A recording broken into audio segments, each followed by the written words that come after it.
Selamat pagi saudara, apa kabar Anda pada pagi hari ini? Berjumpa bersama saya Sucianisa dalam Sapa Nusantara. Saudara, hutan di Jambi sebanyak 1 juta hektar telah hilang dan Jambi saat ini rawan bencana banjir dan longsor.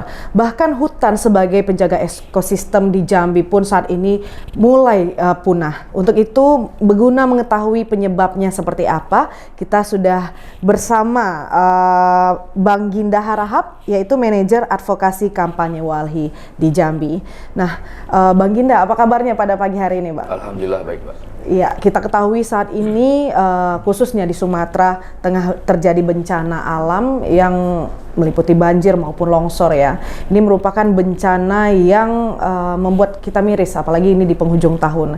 Dan terkhusus untuk Jambi saat ini, kawasan hutan pun telah banyak yang hilang, bahkan kurang lebih hampir 1 juta hektar lahan. Menurut Bang Ginda sendiri, sebagai Walhi, apa penyebab hutan kita, khususnya di Jambi ini telah hilang, Bang? Iya, terima kasih, Mbak. Walhi sendiri melihat bencana yang terjadi di 3 provinsi tetangga kita yang sudah dihadapi saudara-saudara kita di Aceh, Sumatera Utara, dan Sumatera Barat. Itu Walhi melihat bukan sebuah fenomena bencana alam ya, tapi dia adalah bencana ekologis yang mana itu ada campur tangan dari human capital atau manusia dalam proses perusakan sumber daya alam, dan itu mengakibatkan rusaknya ekosistem yang membuat bencana dan bisa berbuat buruk kepada warga dan juga rakyat di Indonesia. Nah, kalau Walhi Jambi melihat setidaknya ada 2 faktor ya paling utama. Yang pertama itu adalah pengalihfungsian lahan dari tutupan hutan menjadi tanaman-tanaman monokultur, baik itu berupa hutan tanaman industri ataupun komoditi sawit gitu ya. Kemudian yang kedua adalah minimnya kajian tata ruang yang itu sebenarnya bisa menjadi benteng ya untuk meminimalisir terjadinya kerusakan lingkungan. Tapi hari ini kita melihat tata ruang itu bukan menjadi hal yang penting untuk itu gitu. Bahkan kita melihat tata ruang ini bisa di setel untuk melegitimasi kerusakan lingkungan tersebut. Tentunya dengan berbagai faktor yang terjadi saat ini, kita sebagai masyarakat Indonesia ya, khususnya kan memang harus benar-benar peduli terhadap lingkungan. Namun di dalam hal ini, bagaimana peran pemerintah, Bang? Ya, sebenarnya pemerintah menjadi kelompok yang paling harus memerhatikan masalah itu ya. Karena seluruh perizinan dan pengawasan itu kan sepenuhnya wewenang pemerintah. Iya, pemerintah menjembatani itu semua. Iya, dia sebagai pemegang otoritas dan pemegang mandat rakyat, dan seharusnya pemerintah lebih aktif dan juga lebih peka terhadap potensi-potensi bencana ekologis dan juga kerusakan lingkungan. Nah, kalau kita bicara itu kan ada beberapa faktor yang saya bilang tadi, human capital itu ya. Salah satunya kan industri korporasi yang sifatnya ekstraktif gitu. Nah, itu kan yang memberi izin pemerintah, dan juga seharusnya yang memonitoring dan juga mengevaluasi perizinan yang bermasalah itu seharusnya pemerintah juga. Nah, ini menjadi hal yang penting bagi pemerintah untuk bisa lebih kooperatif dan juga lebih peka terhadap kerusakan lingkungan gitu. Ya, pastinya kita harapkan ya untuk saat ini pemerintah benar-benar memperhatikan apa sebab akibat kenapa bencana ini terjadi. Bahkan mungkin kalau Walhi memperhatikan selama kurun waktu 10 tahun ini terparah mungkin ini ya, Bang ya? Iya, kurang lebih iya ya. Kalau Walhi Jambi ya khususnya, itu melihat degradasi hutan itu kita mengamati data 2001 ya. 2001 sampai ke 2024 itu sekitar 900 ribuan hektar itu sudah hilang hutan di Provinsi Jambi gitu. Yang mana di wilayah kawasan hutan dan juga area peruntukan lain itu juga sudah diekspansi dengan industri-industri, dan sebagian besar alih fungsi itu diberikan kepada perizinan korporasi, Mbak. Tapi untuk di Jambi sendiri, dari beberapa waktu yang lalu kita ketahui untuk Jambi yang terkena itu di wilayah Kerinci dan Sungai Penuh ya Bang ya. Nah, dari Walhi sendiri melihat kawasan hutan di sana itu seperti apa Bang? Kita ketahui mungkin secara kasat mata itu masih hijau ya. Tapi ketika beberapa kali berkunjung ke daerah sana ternyata itu banyak di tengah-tengah hutan ditanami tanaman lain dan ternyata ada beberapa wilayah yang juga gundul di sana. Apakah ini juga memicu akan terjadi bencana besar juga untuknya Jambi sendiri, Bang? Iya, kita berkaca di Jambi ini berkaca dari di tahun 2024 awal ya kalau nggak salah kemarin. Atau 2025 ya, saya lupa. Itu kan ada bukan hanya Kerinci dan Sungai Penuh saja, tapi kawan-kawan kita di Bungo, Tebo, Bangko, dan Sarolangun kena banjir juga ya cukup lama. Nah, kita menganalisa juga Mbak, dari tahun 2001 sampai 2024 itu, ternyata kan di wilayah tersebut kan kalau di Kerinci itu ada wilayahnya itu Taman Nasional Kerinci Seblat gitu ya. Kalau di Tebo itu Taman Nasional Bukit 30. Nah, di Taman Nasional Kerinci Seblat kita menganalisa itu ternyata ada 39.000 hektar. Wilayah Taman Nasional yang jelas-jelas itu wilayah konservasi itu sudah hilang tutupan hutannya. Untuk di Taman Nasional Bukit 30 ada sekitar 890 hektar yang sudah hilang tutupan lahannya. Nah, tentu ini akan berdampak besar kepada bencana ekologis yang akan terjadi ke masyarakat. Seperti yang kita lihat di kawan-kawan kita di Kerinci dan Sungai Penuh. Itu kalau kami melihat rusaknya ekosistem hutan di Taman Nasional Kerinci Seblat itu menjadi salah satu faktor yang berkontribusi terhadap terjadinya banjir kemarin gitu ya. Kita kalau melihat itu, pohon itu adalah sebagai spons raksasa gitu ya. Yang dia seharusnya hujan turun itu bisa menyerap ya. Gitu ya. Nah, ketika tidak ada lagi tutupan hutan atau pohon di situ, dia air akan langsung turun ke bawah yang tidak bisa dikendalikan. Sehingga berimbas ya ke wilayah Bungo, Tebo dan sekitarnya ya. Dan itu kan daerah aliran sungai kan juga akan berpengaruh itu terhadap debit air yang keluar dari sini. Iya. Selain kerusakan hutan dan lahan, mungkin ada faktor lain juga ya. Banyak juga terjadi penambangan emas tanpa izin yang mungkin menjadi faktor lain penyebab kerusakan lahan yang menimbulkan banjir dan longsor. Lantas bagaimana deforestasi dan kerusakan hutan akibat penebangan hutan yang tidak terkendali dan konservasi lahan hutan menjadi area perkebunan, pertambangan dan lain sebagainya, Bang. Tapi nanti kita tahan dulu, kita jawab di segmen selanjutnya karena kita akan break dulu sejenak dan saudara tetaplah bersama kami sesaat lagi.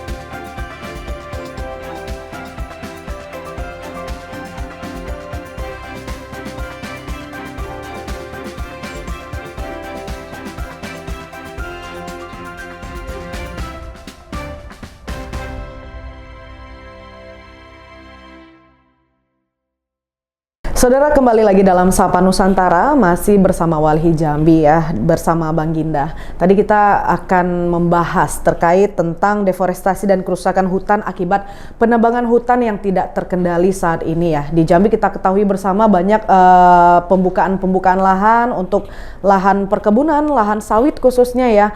Menurut Bang Ginda sendiri, ini bagaimana Bang fenomena ini?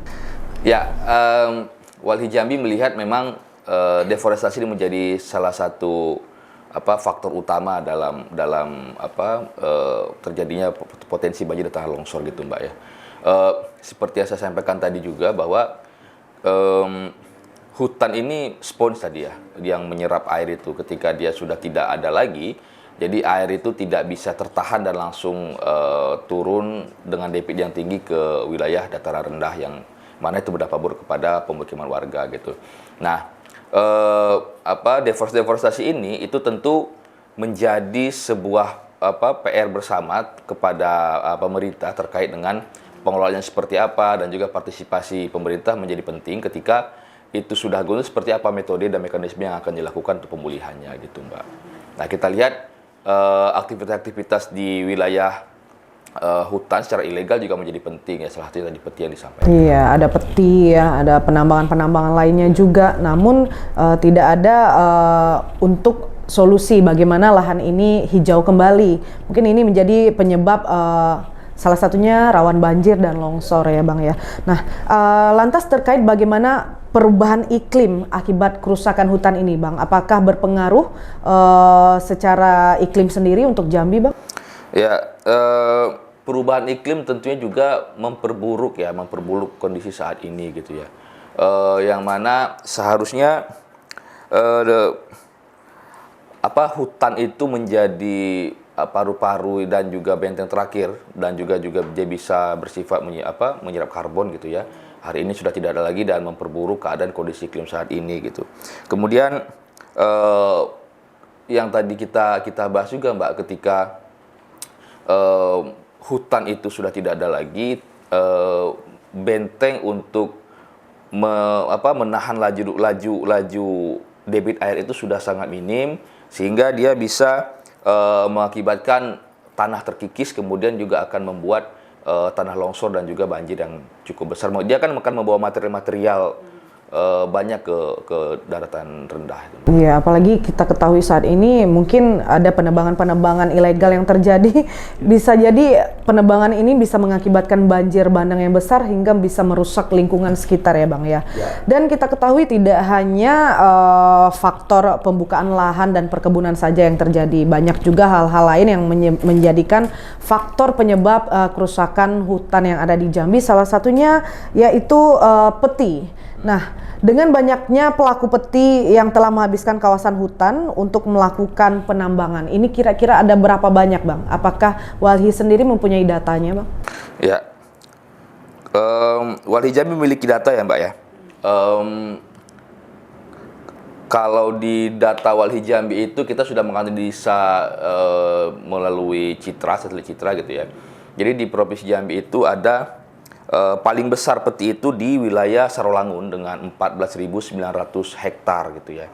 Nah, besar sekali ya. Cukup besar Mbak kalau untuk skala pertambangan emas ilegal ya. Nah, itu tersebar di Kabupaten Sarolangun. Kalau untuk seluruh total kerusakan lingkungan atau total wilayah yang sudah diinvasi oleh pertambangan emas tanpa izin itu ada sekitar 44.387 hektar. Itu ada di Kabupaten Bungo, kemudian Sarolangun, Merangin, dan Jambi. Jadi ada di 4 kabupaten itu kalau tidak salah kita, itu ada 44.387 hektar yang sudah digunakan untuk pertambangan emas tanpa izin. Nah, ini kan sebenarnya pertambangan emas ini adalah kejahatan lingkungan yang kita lihat cukup berat ya gitu, karena seluruh alam yang sudah dieksploitasi oleh emas itu tidak bisa dipulihkan dan tidak ditinggalkan begitu saja oleh penambang-penambang liar itu. Dan kita juga melihat ini semata-mata tidak bisa disalahkan warga gitu ya.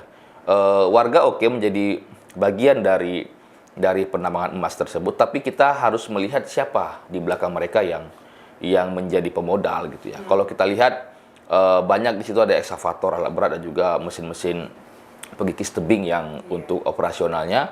Nah, kita kalau melihat secara objektif, warga saya pikir tidak mungkin bisa melakukan itu dan membeli alat sebesar itu gitu ya, semahal itu.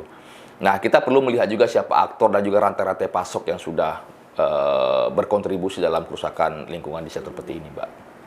Dan berapa luas pelaku legal, yaitu pemerintah yang memberikan izin PBPH di mana sektor ini 53% penyumbang terbesar kerusakan hutan, Bang? Ya, kalau kita lihat di Jambi ini ada 530.000 hektar, Mbak. Perizinan PBPH yang sekarang kan dulu kan ada HTI, ada HTE dan lain-lain gitu ya. Sekarang kan distatus perizinan menjadi PBPH. Nah, di situ kita melihat ada 530.000 hektar hutan di Provinsi Jambi ini sudah dibagi-bagi kepada korporasi-korporasi gitu. Nah, kita melihat ini luas HTE yang diberikan ini dia menjadi lebih besar daripada wilayah Muaro Jambi yang hanya 526.000 hektar gitu ya.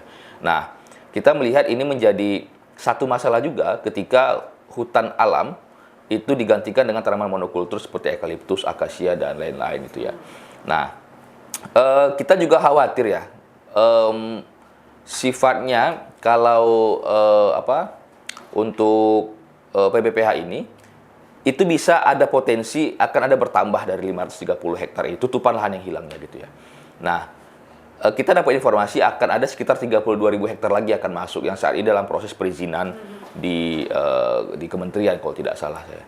Nah, itu akan ada berpotensi besar juga masuk di Provinsi Jambi. Artinya 32.000 hutan alam Jambi berkemungkinan akan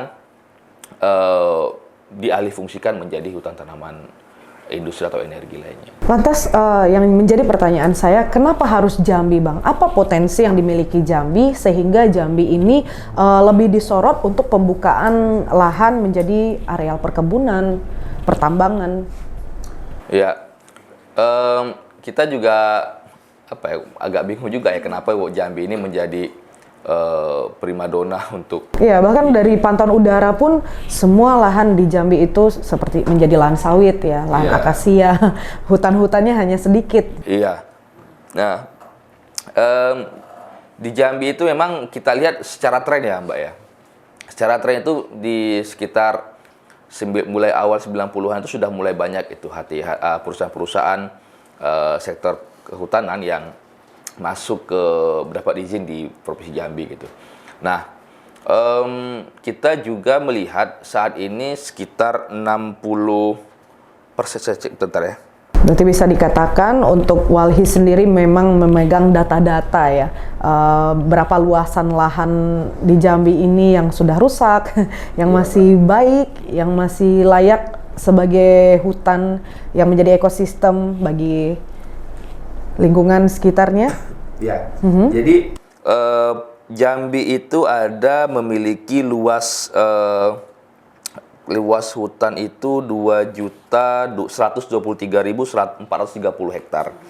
Nah, yang mana total perizinan PPPH sebenarnya itu adalah 814 hektar. Sekitar gitu. Nah, yang mana sekarang dalam kondisinya itu perusahaan itu menguasai 44% lahan kehutanan di Provinsi Jambi, yang mana warga atau masyarakat hanya menguasai 9% dari seluruh kawasan hutan itu. Gitu. Oke, baik, kita tahan dulu sejenak dan kita akan break dulu sejenak. Saudara tetaplah bersama kami sesaat lagi dalam Sapa Nusantara.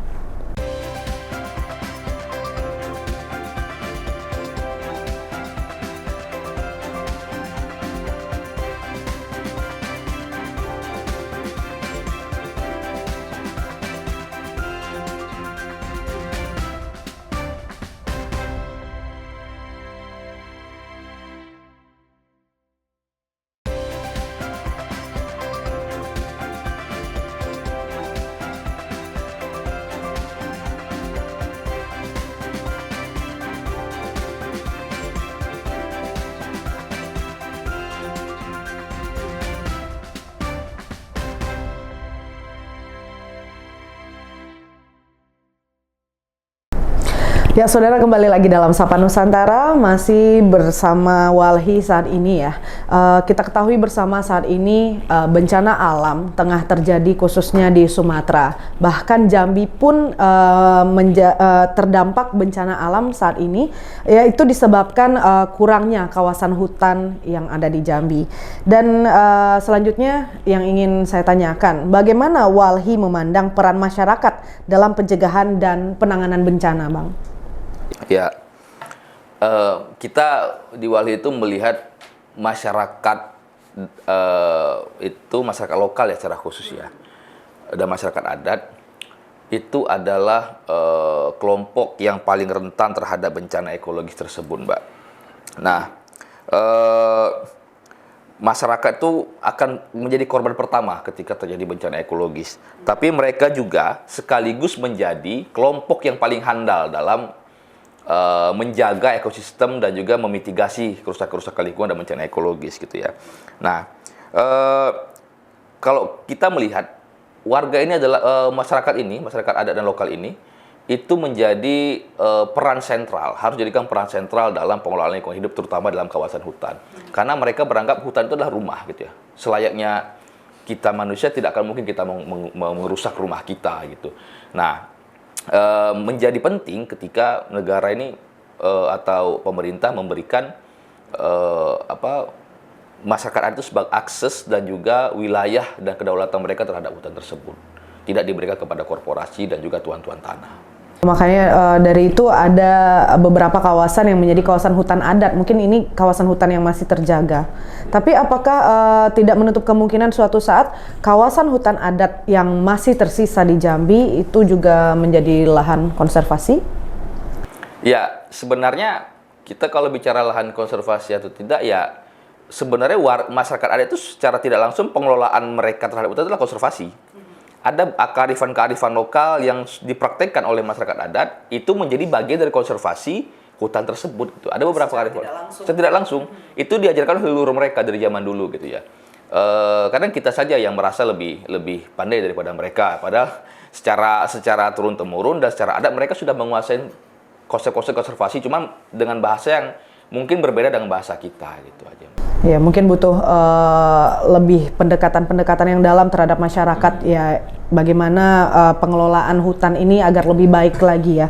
Dan kita ketahui saat ini tidak hanya di kawasan kabupaten-kabupaten saja yang terjadi banjir akibat beberapa faktor yang terjadi, mungkin adanya pembukaan lahan dan sebagainya, adanya juga penambangan emas tanpa izin yang banyak marak terjadi saat ini.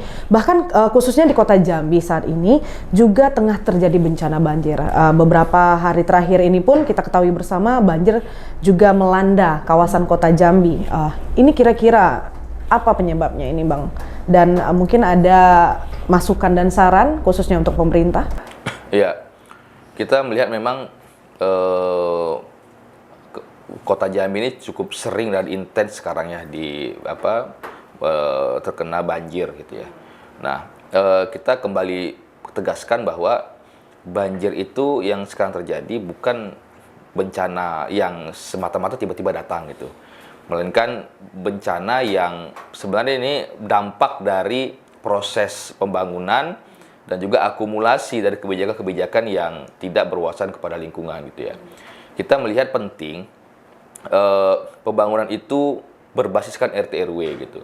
Ketika satu wilayah itu tidak bisa dan tidak layak untuk menjadi sebuah bangunan atau dibuat situ investasi, harusnya tidak dipaksakan, gitu ya. Nah, di samping itu perlu pengawasan yang ketat terhadap pengembang industri di kota Jambi, gitu. Nah, di samping itu perlu ada perbaikan drainase yang bermasalah, dibuat juga satu kajian analisa titik banjir di mana saja, sehingga itu memudahkan untuk memitigasi terjadinya banjir ketika debit air tinggi, gitu ya. Nah, itu Mbak yang menjadi concern sebenarnya harus dilakukan. Yang paling kita highlight adalah harus tegas dengan tata ruang wilayah, gitu. Karena itu benteng terakhir untuk melindungi rakyat, melindungi warga dari ekspansi industri dan juga dari kerusakan ekologis, gitu. Mungkin dari Walhi sendiri ada rekomendasi untuk meningkatkan kesiapsiagaan bencana di Indonesia, khususnya di Jambi, Bang? Ya, kesiapsiagaannya kita melihat yang pertama ya, khususnya untuk kawasan hutan ini, Mbak ya. Nah, waktu di kawasan hutan secara umum dan di sektor perkebunan, kita selalu mendorong moratorium izin. Kita mendorong ya untuk pemerintah mengevaluasi perizinan jika memang satu korporasi atau satu perusahaan tersebut terbukti menjadi aktor terhadap kejahatan lingkungan, itu kita merekomendasikan untuk ditindaklanjuti atau dicabut perizinannya. Itu yang pertama. Yang kedua, setelah dievaluasi izinnya dan dicabut, kita berharap ada pemulihan di wilayah yang rusak, gitu. Kayak misalnya contoh, kalau ketika terjadi penebangan liar atau misalnya korporasi menebang hutan alam, nah hutan alam yang hilang itu dikembalikan fungsinya. Nah, itu menjadi penting untuk memitigasi supaya tidak terjadi banjir dan juga bencana ekologis di waktu yang akan datang. Nah, selain itu, kita merekomendasikan juga bahwa seluruh izin-izin lingkungan, instrumen-instrumen lingkungan, itu berbasiskan dengan risiko bencana.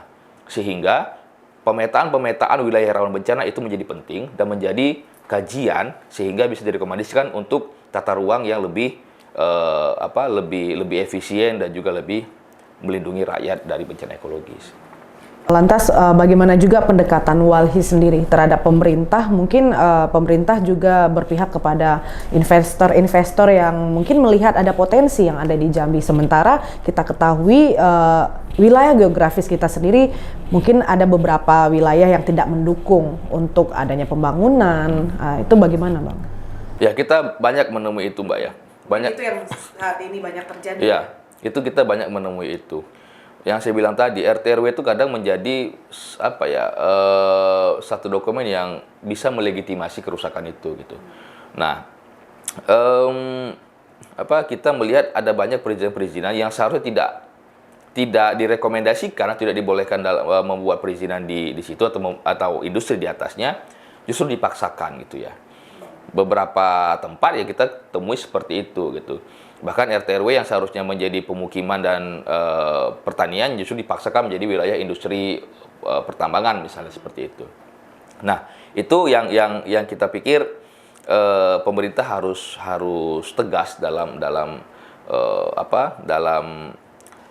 pemberian izin dan juga tegas dalam penerapan instrumen lingkungan atau kebijakan yang mereka buat sendiri. Sedikit saya tambahkan, peti itu pertambangan bebas tanpa izin itu dia kan sifatnya fluktuatif.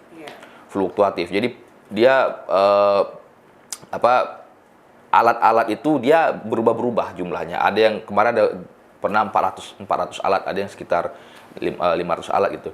Nah, itu fluktuatif datanya, tapi secara damage, secara kerusakan lingkungannya itu sangat besar gitu. Berapapun dia akan berdampak besar, tidak berpengaruh. Dia akan berdampak besar terhadap daerah-daerah sungai dan juga tutupan hutan di Provinsi Jambi.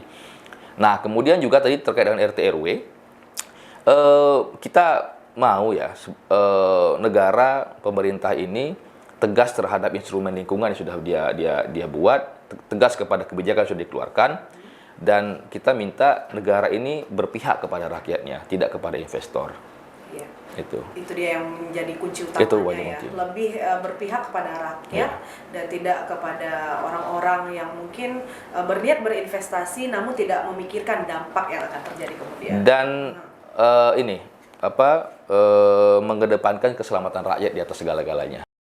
Turut berduka cita ya untuk bencana yang terjadi saat ini khususnya di Sumatera. Semoga bencana ini cepat berakhir dan semuanya bisa pulih kembali. Terima kasih Bang Ginda atas waktunya pada pagi hari ini. Sampai ketemu lagi di lain waktu. Dan saudara, demikian perbincangan kita dalam Sapa Nusantara pagi hari ini bersama Walhi Jambi bersama Bang Ginda Harahap ya. Tentunya sampai ketemu lagi Bang di lain waktu dengan pembahasan yang lainnya mungkin.